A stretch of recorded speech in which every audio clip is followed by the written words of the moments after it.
Dans cette vidéo, je vais vous expliquer pourquoi les monnaies digitales des banques centrales sont le futur de l'argent. Savez-vous que le marché total des crypto-monnaies s'élève maintenant à plus de 3000 milliards de dollars américains? En un peu plus d'une décennie, cette classe d'actifs a complètement révolutionné le monde de la finance et ont complètement transformé le rapport à l'argent des individus et des entreprises. Pour la première fois de l'histoire de l'humanité, les gens ont accès à un système financier décentralisé, transparent et efficace qui permet de réaliser des transactions de pair à pair sans passer par une entité centrale qui valide les transactions. Bien évidemment, les banques centrales du monde entier ont pris note de ce phénomène et elles étudient un moyen d'implémenter leur propre monnaie digitale pour remplacer la monnaie papier. À l'heure actuelle, de nombreuses banques centrales sont en train d'étudier comment faire pour implémenter des monnaies digitales qui sont basées sur le blockchain, tandis que d'autres pays ont déjà implémenté leur propre monnaie digitale qui sont donc en circulation et utilisées par des gens tous les jours. Dans cette vidéo, je vais vous présenter le concept des monnaies digitales des banques centrales. Je vais vous expliquer pourquoi les banques centrales veulent mettre en place ces monnaies et les conséquences que cela aura peut-être sur le système monétaire international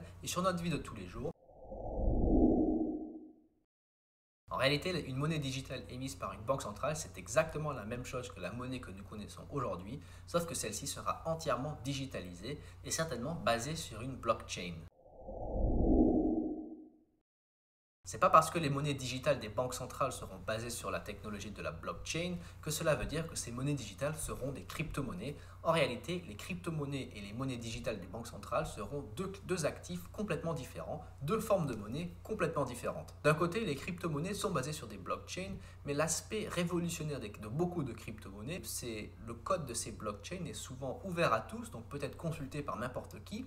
Ce sont des blockchains qui sont entièrement décentralisées, ce qui veut dire que n'importe qui peut participer au réseau et participer à la validation des transactions. Ce sont des blockchains qui sont également transparentes, donc tout le monde peut consulter le code, tout le monde peut consulter l'historique des transactions, ce qui veut dire que c'est extrêmement transparent. Les crypto-monnaies peuvent être créées par n'importe qui et c'est une forme de monnaie considérée comme privée qui peut être créée par n'importe qui et utilisée de manière discrétionnaire par les individus et les entreprises qui décident d'adopter cette nouvelle monnaie. De l'autre côté, les monnaies digitales des banques centrales sont complètement différentes. La seule chose qu'elles ont en commun avec les crypto-monnaies, c'est qu'elles sont basées sur la technologie de la blockchain. Par contre, au contraire des crypto-monnaies qui sont basées sur des blockchains décentralisées, les monnaies digitales seront basées sur des blockchains centralisées, c'est-à-dire que certainement uniquement la banque centrale aura accès au code et aura accès à l'historique des transactions, ce qui veut dire que ce ne sera pas du tout une blockchain transparente ni consultable par n'importe qui, elle sera entre les mains uniquement de la banque centrale. Alors de plus, on pourrait dire que beaucoup de crypto-monnaies ne sont pas vraiment basées sur quelque chose de concret, à part parfois un projet ou un effet de réseau. Plus de gens utilisent une certaine crypto-monnaie, plus celle-ci a de la valeur. De l'autre côté, les monnaies digitales des banques centrales seront des passifs sur le bilan des banques centrales, ce qui veut dire qu'elles seront exactement pareilles que la monnaie que nous connaissons aujourd'hui. Elle sera en réalité défendue par la viabilité des gouvernements qui sont derrière ces monnaies, puisque les gouvernements ont toujours le pouvoir de taxation, par exemple, pour pouvoir rembourser leurs dettes, ce qui veut dire que la confiance qu'on aura dans cette monnaie digitale sera exactement la même que la confiance qu'on a dans les monnaies papier qu'on utilise actuellement. Alors traditionnellement, la monnaie qu'on utilise vient sous forme de billets de banque et de pièces. Par contre, l'évolution technologique rend inévitable l'adoption d'une forme digitale de monnaie. Du point de vue d'une banque centrale, qui est donc une organisation bureaucratique et technocrate, une monnaie digitale est beaucoup plus simple à gérer qu'une monnaie papier. Déjà, il faut quand même noter que le cash a tendance à disparaître de plus en plus de la majorité des économies développées. Par exemple, dans un sondage effectué auprès de 676 000 personnes âgées entre 16 et 64 ans dans 46 marchés différents, on voit par exemple les résultats ici. Par exemple, en Corée du Sud, 77% des gens interrogés préfèrent payer des méthodes sans cash, donc par exemple les cartes bancaires. En Suède 74%, Russie 72%, Grande-Bretagne 70%, en France aussi près de 70%, pareil pour la Chine, l'Espagne, le Japon, les États-Unis, l'Inde. La majorité des gens qui ont répondu préfèrent payer de manière non cash, donc majoritairement en carte bancaire. Donc on voit déjà que l'évolution de la société tend vers une élimination des espèces au profit de versions électroniques de moyens de paiement, ce qui veut dire que les monnaies digitales vont s'inscrire pleinement dans cette logique de pensée et dans cette évolution, on va dire, naturelle de la société. La plupart des banques centrales qui réfléchissent à émettre des monnaies digitales disent que les monnaies digitales ne vont pas remplacer les espèces et les monnaies et les pièces de monnaie telles qu'on les connaît, du moins pas dans l'immédiat. La monnaie digitale et les espèces papier qu'on connaît vont coexister pendant un certain temps. Après, il reste à voir quelle forme de paiement les gens vont préférer.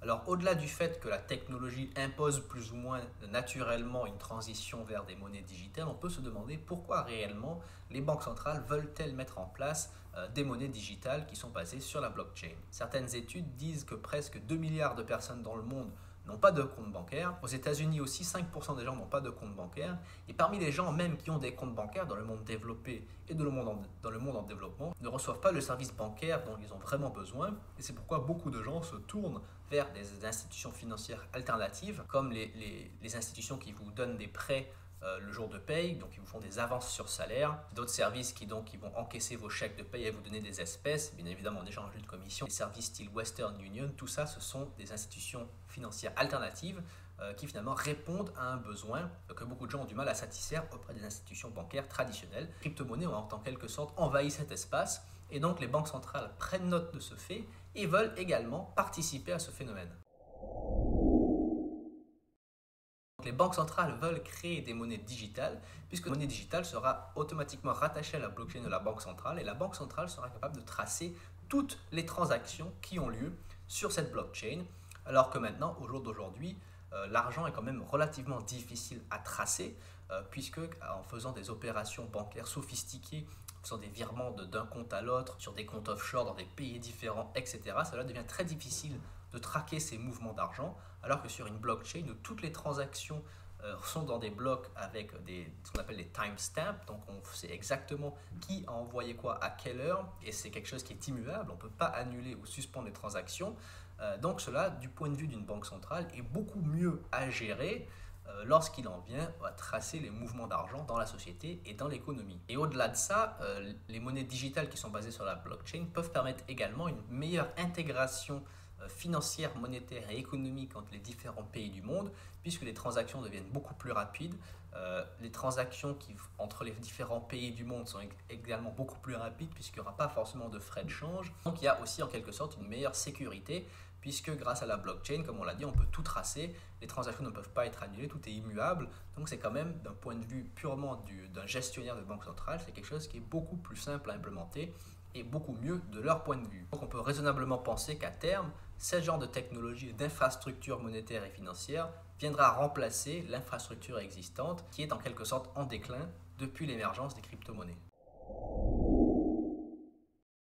Une grande partie des banques centrales à travers le monde sont en train d'étudier l'implémentation des monnaies digitales et surtout leur impact sur le système monétaire national et international. En tout, il est estimé que 100 banques centrales à travers le monde sont en train d'étudier l'implémentation des monnaies digitales. À l'heure où j'enregistre cette vidéo, près d'une dizaine ou à peu près une dizaine de pays ont déjà officiellement implémenté leur monnaie digitale et ces monnaies digitales sont déjà utilisées par des gens. La Chine, c'est le pays qui est le plus avancé en termes de monnaie digitale. Ils ont déjà émis le yuan digital qui est utilisé en ce moment par plus de 260 millions de personnes en Chine et par la diaspora chinoise. Et il y a déjà eu plus près de 14 milliards de dollars de yuan digitaux qui ont été échangés entre les utilisateurs du yuan digital. Donc la Chine, ça a été le premier pays à officiellement lancer sa monnaie digitale et a poussé pour une adoption massive de cette monnaie digitale. On peut imaginer que la monnaie digitale va de pair avec le système de crédit social qui attribue des points aux gens en fonction de leur comportement plus ou moins citoyen. Vous gagnez des points lorsque vous agissez comme un bon citoyen, vous en perdez quand vous agissez comme un mauvais citoyen et vous avez des privilèges qui sont rattachés au nombre de points que vous avez.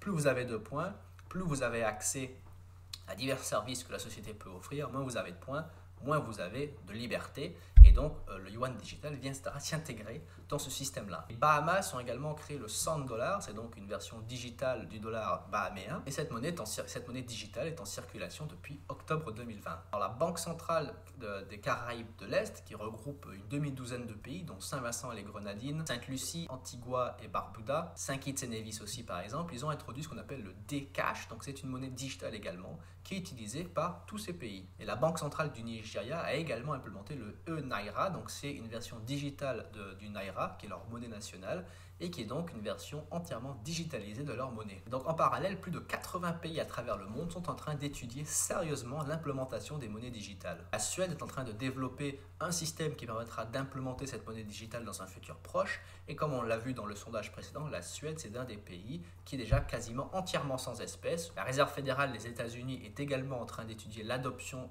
d'une monnaie digitale et étudier les conséquences éventuelles de l'adoption de cette monnaie sur leur système monétaire.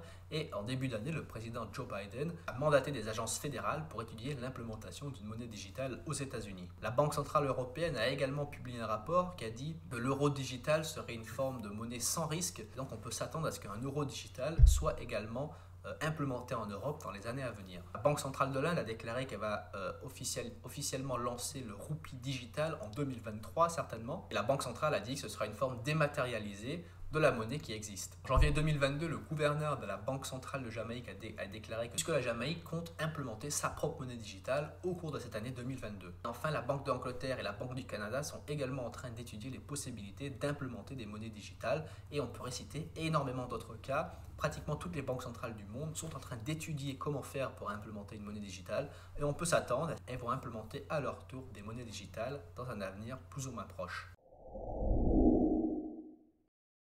Comme toute nouvelle technologie, les monnaies digitales émises par les banques centrales ne seront pas sans risque. D'une part, déjà pour les individus qui ont l'habitude d'opérer avec des espèces, il y aura une forme de liberté qui sera perdue puisque toutes les transactions seront tracées et seront présentes sur la blockchain de la banque centrale.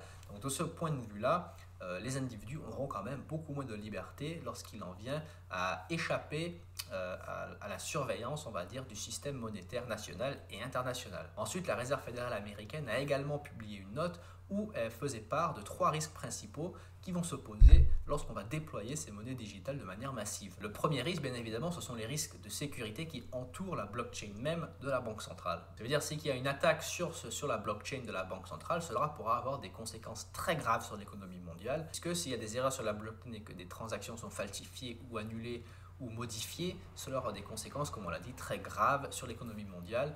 Et cela c'est le deuxième risque majeur qui se pose, qui découle forcément du premier risque, c'est qu'il y aurait une perte de confiance énorme dans la banque centrale si sa blockchain et que sa technologie a des failles, est attaquée et crée un chaos total au niveau de l'économie, puisque les gens n'auront plus du tout confiance dans cette monnaie digitale qui est nouvellement implémentée. Donc c'est un risque énorme quand même d'implémenter une monnaie digitale si la technologie n'est pas entièrement béton. Et le troisième risque qui se pose, c'est bien évidemment un risque au niveau des informations privées des individus. Il faut quand même que tout le système de sécurité qui entoure la blockchain soit béton pour que personne puisse s'y introduire et voler les données des citoyens.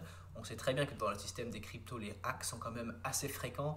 Beaucoup d'informations sont souvent volées, détournées, de l'argent peut être volé et détourné également de temps en temps. Enfin, de temps en temps, ça arrive quand même très souvent. Donc, il faut quand même faire attention de ce point de vue-là. Et il faut que les banques centrales étudient très sérieusement comment implémenter des systèmes de sécurité extrêmement solides, surtout lorsqu'il en vient à des grosses économies comme l'Europe ou les États-Unis, où il y a beaucoup d'argent en circulation et forcément ça attire les cybercriminels. Si vous êtes intéressé pour ouvrir un portefeuille Bitcoin, je vous conseille de regarder ma vidéo comment faire pour ouvrir un compte Bitcoin très facilement. Je vous invite à regarder la prochaine vidéo. Merci d'avoir regardé et à très bientôt.